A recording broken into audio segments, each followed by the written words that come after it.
बिस्मिल्लाहिर्रहमानिर्रहीम। अस्सलामु अलैकुम। मंशा बायोस ट्यूटोरियल में आप सबको खुशामदीद। हमारा जो नेक्स्ट टॉपिक है third chapter enzymes first year FSc biology का, वो है फैक्टर्स इफ़ेक्टिंग इंजाइम एक्टिविटीज़। यानी कि वो कौन से फैक्टर्स हैं जो इंजाइम की एक्टिविटी को कम कर सकते हैं, तेज़ कर सकते हैं या इसे डिस्टर्ब कर सकते हैं किसी तरह से। तो अगर इससे पहले हम देखें, इंजाइम जो है वो एक बड़ा ही सेंसिटिव मॉलिक्यूल है हमारी बॉडी के अंदर, क्योंकि एंजाइम की जो स्ट्रक्चर होती है वो बड़ी स्पेसिफिक होती है। और वो स्पेसिफिक स्ट्रक्चर किस वजह से है? Due to specific amino acid, due to specific arrangement. वो जो उसकी ग्लोबुलर स्ट्रक्चर है वो अगर डिस्टर्ब हो जाए और उसको डिस्टर्ब करने के लिए कोई भी फैक्टर उसमें इफ़ेक्ट करे तो एंजाइम अपना काम करना छोड़ देगा, तेज़ कर देगा या कम कर देगा। तो हमने वो फैक्टर्स देखने हैं जिसकी वजह से एंजाइम की एक्टिविटी डिस्टर्ब होती है।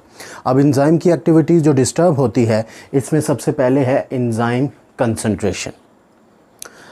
एंजाइम कंसंट्रेशन, जो एंजाइम कंसंट्रेशन है, इसमें हमने यहाँ पर एक इक्वेशन लिखी है कि rate of reaction is directly proportional to the enzyme concentration. यानी कि अगर हम रिएक्शन के रेट को बढ़ाना चाहते हैं, डबल करना चाहते हैं, तो सिंपल हम क्या करेंगे, एंजाइम की कंसंट्रेशन को बढ़ाएंगे। लेकिन इसके लिए शर्त है। वो शर्त क्या है कि अगर हमारे पास सबस्ट्रेट की कंसंट्रेशन अनलिमिटेड हो, बहुत ज़्यादा सबस्ट्रेट हों।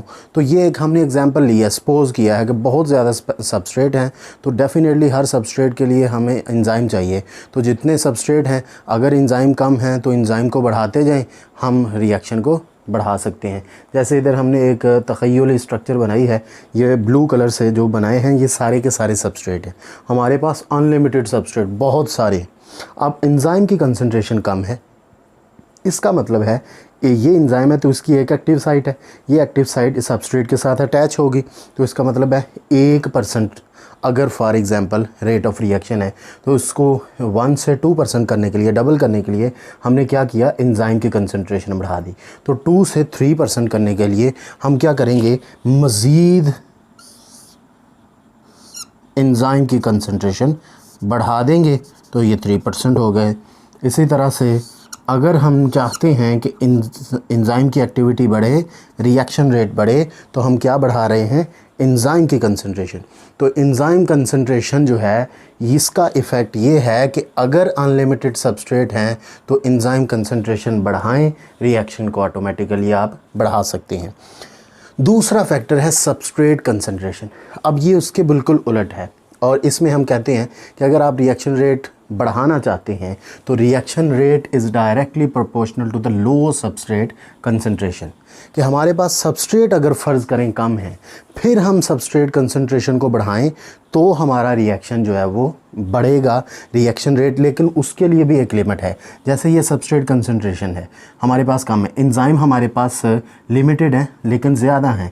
अब सबस्ट्रेट कम है तो यहाँ पर हम सबस्ट्रेट बढ़ा दें तो रिएक्शन क्या हो गया, पहले से बढ़ गया। इसी तरह से सबस्ट्रेट फिर बढ़ाएं, रिएक्शन और बढ़ गया, क्योंकि सबस्ट्रेट के लिए जो एक्टिव साइट्स हैं वो बढ़ती जा रही हैं। अब ये फर्दर यहाँ पर हम सबस्ट्रेट की कंसंट्रेशन बढ़ाएं तो क्या होगा, कोई इफ़ेक्ट नहीं होगा, कोई रिएक्शन जो है वो हाई नहीं होगा, डबल नहीं होगा, क्योंकि फ़र्दर इंक्रीज़ करने से हमारे पास एंजाइम की कंसंट्रेशन कम हो गई है। तो हम कहते हैं कि सबस्ट्रेट कंसंट्रेशन उस वक्त इफ़ेक्ट करती है जब कम हो, और उसे ज़्यादा करते जाएं तो हमारे पास रिएक्शन बढ़ता जाएगा। लेकिन उसके लिए भी लिमिट है, और वो लिमिट क्या है, जब तक एंजाइम अवेलेबल है, जब तक एक्टिव साइट अवेलेबल है। तो सबस्ट्रेट कंसंट्रेशन के बाद नेक्स्ट अगर हम देखें थर्ड, पीएच। पीएच जो है एंटीलॉग है टू हाइड्रोजन आयन या पोटेंशियल टू हाइड्रोजन आयन।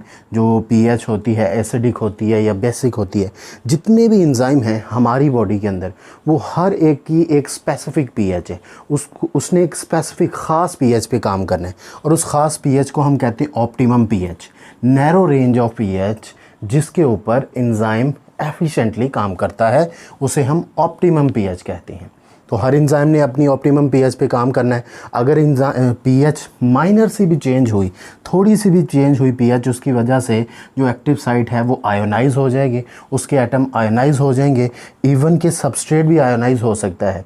और बहुत ज़्यादा pH अगर डिस्टर्ब है, अप या डाउन है, इसकी वजह से एंजाइम डीनेचर हो सकता है, उसकी ग्लोबुलर स्ट्रक्चर जो है वो डैमेज हो सकती है।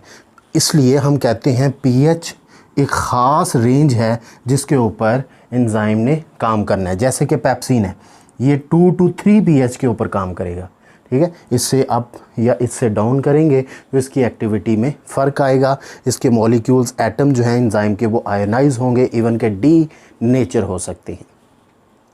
लास्ट पे टेम्परेचर एक बहुत ही इम्पॉर्टेंट फैक्टर है जिसकी वजह से एंजाइम की एक्टिविटी बढ़ा भी सकते हैं हम, कम भी कर सकते हैं, एंजाइम को डीनेचर भी कर सकते हैं।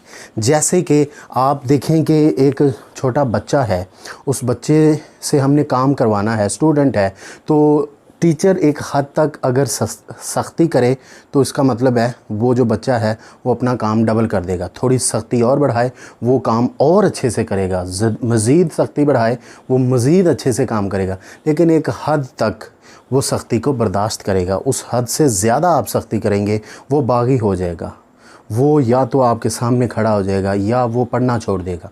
तो इसी तरह से एंजाइम भी लिमिटेड टेम्परेचर है, थोड़ा टेम्परेचर है, तो हर 10 डिग्री टेम्परेचर बढ़ाने से जो एंजाइम की एक्टिविटी है वो भी डबल होती है, ठीक है। टेम्परेचर लो हो, हम टेम्परेचर को 10 डिग्री अप करें तो एंजाइम की एक्टिविटी भी डबल होगी। लेकिन फर्दर एक ऐसी हद है, जैसे 37 हद है, उससे ज़्यादा करें टेम्परेचर तो एंजाइम की एक्टिविटी बढ़ेगी नहीं, बल्कि एंजाइम डीनेचर हो जाएगा। जिस तरह से वो बच्चा बागी हो जाएगा, एंजाइम जो है उसकी ग्लोबुलर स्ट्रक्चर डैमेज हो जाएगी। उसकी वजह क्या है? उसकी वजह ये है कि हर एंजाइम ने एक ऑप्टिमम टेम्परेचर पे काम करना है, उस ख़ास रेंज पे जो एंजाइम बर्दाश्त कर सकता है, जिस पे एंजाइम एफिशिएंटली काम करेगा। जैसे हमारी बॉडी के जितने भी एंजाइम हैं वो 37 पे एफिशिएंटली काम करते हैं। तो इसका मतलब है हमारी बॉडी का जो ऑप्टिमम टेम्परेचर है एंजाइम के लिए वो है 37 डिग्री।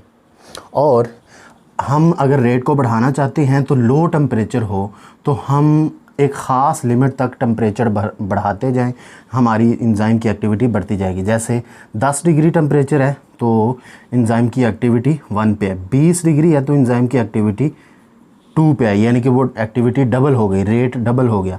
30 है तो एंजाइम की एक्टिविटी 3 पे चली गई, वो 3 गुना बढ़ गया। 37 है, एंजाइम की एक्टिविटी 4 पे चली गई।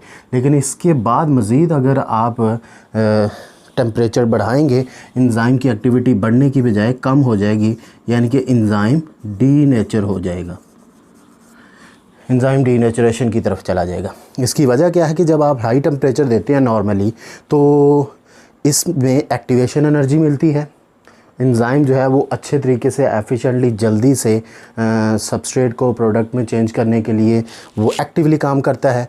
और उसके अलावा जो है वो क्या होता है, काइनेटिक एनर्जी मिलती है, उस हीट से काइनेटिक एनर्जी मिलती है एटम्स को, और वो मज़ीद जो है एटम्स बड़े एक्टिवली उस रिएक्शन में हिस्सा लेते हैं। और इसी तरह से वो जो एटम्स हैं उसके अंदर कोलाइन प्रोड्यूस होती है।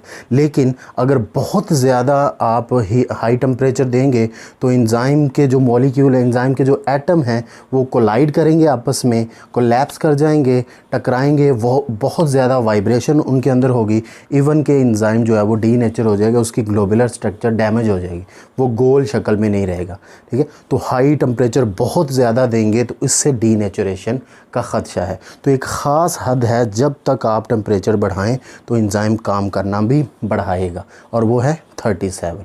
तो ये 4 फैक्टर्स थे जिनकी वजह से एंजाइम की एक्टिविटी बढ़ सकती है या कम हो सकती है।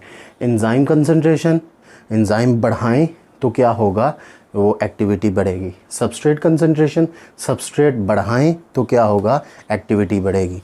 पीएच ख़ास है, बढ़ाने से या कम करने से एंजाइम की एक्टिविटी डिस्टर्ब होती है।